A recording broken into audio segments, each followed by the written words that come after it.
విత్తనములు చల్లడానికి కర్షకుడు వెళ్ళాడు. అతడు చల్లుతున్న సమయంలో కొన్ని విత్తనాలు దారి పక్కన పడి తొక్కబడ్డాయి. ఆకాశ పక్షులు వాటిని తినివేశాయి. మరికొన్ని విత్తనములు రాతి నేలను పడ్డాయి. మొక్కలు మొలిచినను చెమ్మలైనందున ఆ విత్తనములు ఎండిపోయాయి. మరికొన్ని విత్తనములు ముళ్ల పొదలలో పడెను. ముళ్ల పొదలు వాటితో మొలిచినందున వాటిని అణచివేశాను. ఇంకొన్ని విత్తనములు మంచి నేలను పడినవి. ఆ విత్తనములు మొలిచి పెరిగి నూరంతలుగా ఫలించెను. విత్తనము దేవుని వాక్యం.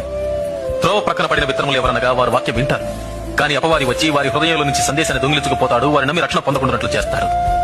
రాతి నేలను పడిన విత్తనములు ఎవరంటే వారు వింటారు, సందేశాన్ని అంగీకరిస్తారు కూడా, కానీ వీరు లేనందున కొంతకాలం మాత్రమే నమ్ముతారు.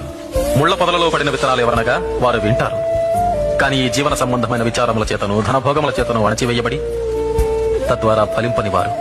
మంచి నేలను పడిన విత్తనాలు ఎవరనగా యోగ్యమైన మంచి మనసుతో వాక్యము విని హృదయములో భద్రపరచి దానిని అవలంబించి ఓపికతో ఫలించువారు.